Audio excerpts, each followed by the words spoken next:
Tu falou que o teu primeiro contato com esse mundo do espiritual foi o budismo, né? Mas o budismo tem vários tipos de budismo? Ou qual que é o que tu segue? É o original, no sentido de ser o primeiro? Não, cara, assim, tem vários.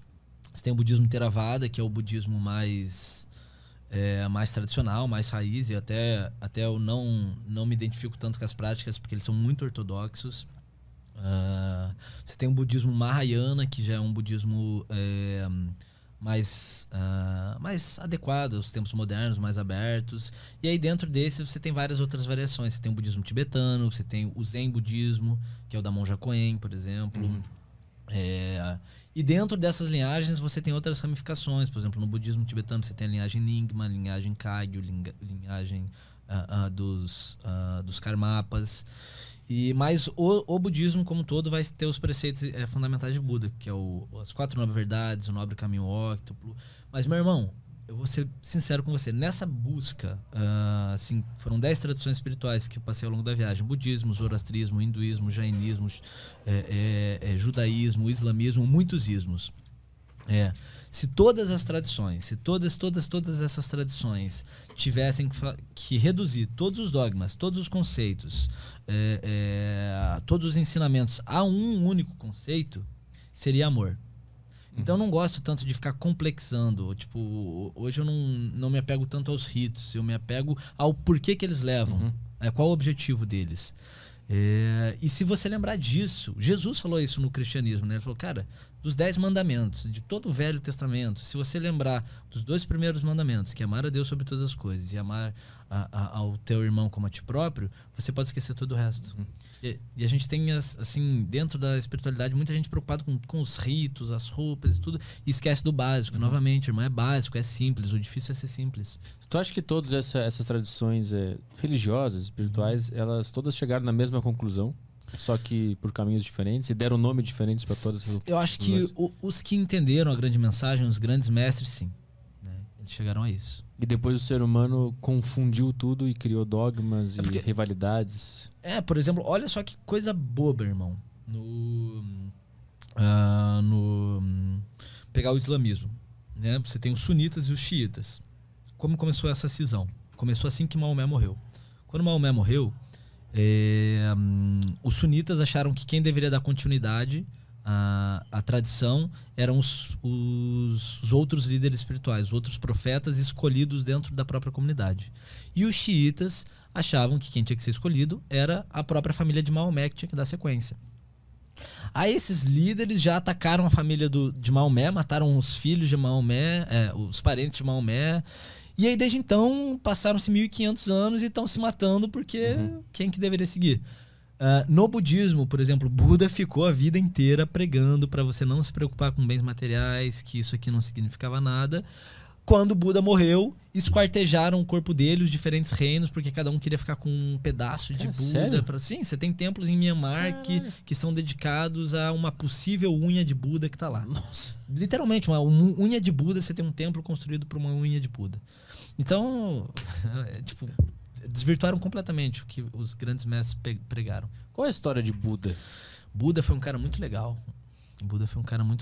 Ele era o príncipe, o Siddhartha Gautama, né, que é o nosso Buda histórico. Ele vivia em Lumbini, que é na fronteira da Índia com o Nepal, há 2.600 anos atrás. E ele era príncipe dos Sákyas. Os Sákyas era o clã mais rico, o império mais rico da região.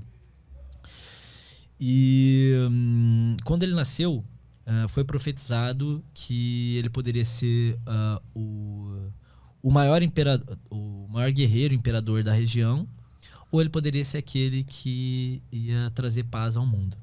O pai dele, o rei Suddhodana, falou, entre meu filho ser o maior imperador do mundo, aquele que vai trazer paz, eu quero que meu filho seja o maior imperador. E ele seria o maior imperador se ele não conhecesse o sofrimento. E ele traria paz, segundo a mitologia budista, se ele conhecesse o sofrimento. E aí o pai de Buda passou toda a juventude dele tentando privar ele do contato com o sofrimento. Então só tinha pessoas jovens no palácio, não tinha ninguém envelhecendo. Todas as noites ele mandava trocar as flores do palácio para que Buda nunca visse a morte e as flores morrendo. Só pessoas bonitas, com corpos bonitos. E deixou ele presinho lá no cantinho dele, na casinha dele. Num paraíso, entre aspas. E aí, Buda, impelido por alguma força maior, ele falou, não, cara, não quero conhecer o mundo. E aí, nas peregrinações dele pelo mundo, ele encontrou alguém doente, ele encontrou alguém morto, ele encontrou alguém velho. E isso fez despertar nele um desejo de busca por autoconhecimento. Falou, pô, eu também vou ficar assim, eu também vou envelhecer, eu também vou ficar doente, eu também vou morrer. Nossa, que destino triste. Então ele saiu procurar algo que transcendesse isso. E aí olha só novamente a importância do sofrimento. Foi o contato dele com o sofrimento, a gente estava falando de memento mori, né? Lembrar-se de que você vai morrer, que levou ele a buscar por algo mais profundo. E aí que ele teve toda a peregrinação de meditar, encontrar a iluminação.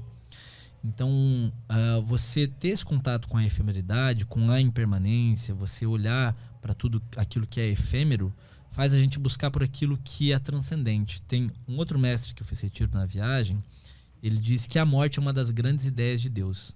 Porque quando a gente entra em contato com tudo aquilo que é impermanente, leva a gente a buscar por algo que não perece, né? Que permanece. Não tem uma história de Buda que ele viu um mendigo, alguém morando na rua, e aí ele fica tão espantado com aquilo que ele tenta ser também um morador de rua? Sim, foi na verdade, assim, ele não é um morador de rua. Era um sadhu, lembra os retirantes espirituais da Índia. Então ele viu um cara que estava se privando assim, de tudo que existia materialmente. E aí Buda foi se privar também de tudo. Ele deixou de comer, ele ficou só meditando, ele ficou magérrimo e quase morreu. Porque ele achou que se aquele cara estava tentando, ele também poderia tentar. E aí, no final dessa busca, ele entendeu que ele não precisava passar por aquilo. Ele descobriu o caminho do meio, que ele não precisava nem para um extremo e nem para o outro. A gente vive aqui numa sociedade de extremos, né? A gente não precisa necessariamente ir de um extremo ao outro. E quando é que ele começa a ganhar notoriedade ou ser conhecido? Historicamente falando, já na época dele, Buda teve acho que 300 ou 400 discípulos. Então já ele atingiu a iluminação com acho que 34 anos, se não me engano. O que é atingir a iluminação? Pô, irmão, não posso falar porque eu não tive lá. Só sabe que ele chegou. Pois é. Mas seria assim, um estado de... racionalmente falando, né? Um estado de perfeita clareza, lucidez, conexão total com o cosmos e ausência de sofrimento, talvez não no sentido de que você não vai experienciar o sofrimento físico, porque até Buda experienciou. Ele morreu de dor de barriga. Mas de você estar conectado com algo superior. Mas eu não tô lá para falar. Lá na época, quando ele começou a tirar essas conclusões, ele começou a falar com as pessoas sobre isso e ele começou a ser conhecido por ser esse cara que entendeu algo sobre a vida? Na verdade, ele estava debaixo de uma árvore, estava pleno lá, de boaça, quando chegaram 4 pessoas, encontraram ele lá e começaram a perguntar, e ele começou a falar das coisas, e as pessoas começaram a escutar ele e chamaram outras pessoas e outras pessoas. Caramba. Então, historicamente, foi assim. Isso aí, esse registro... ele é de verdade ou ele é um conto, uma ficção? Não, você tem registros históricos muito claros sobre Buda. Existiu o clã dos Sákyas, existiu os locais nos quais eles são indicados. E quando a gente fala em mito, realmente o mito ele traz muitas questões simbólicas, mas filosoficamente falando, o mito ele vai misturar elementos da realidade com o simbolismo. E eu não consigo dizer até onde isso é verdade ou não. Mas Buda deixou 84 mil ensinamentos que foram passados de mestre a discípulo.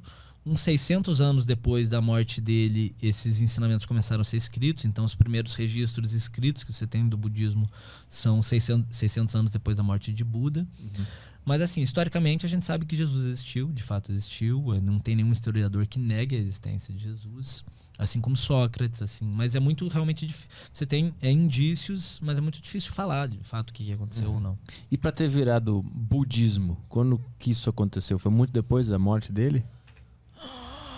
É porque quem ficou responsável por guardar a tradição budista foi o primo de Buda, que foi Ananda, que ele teria decorado os 84 mil ensinamentos. E foi sendo repassado de mestre a discípulo. E eu não sei em qual época se chegou e se instituiu a criação do budismo, né? O cristianismo também foi assim, né? Teve Jesus lá, passou para Pedro a missão e aí depois Roma entrou e fez o concílio lá onde o imperador deu pitaco e muita coisa acabou sendo excluída. Então é meio complicado. Eu sei algumas coisas, mas eu acho que um historiador talvez saiba melhor.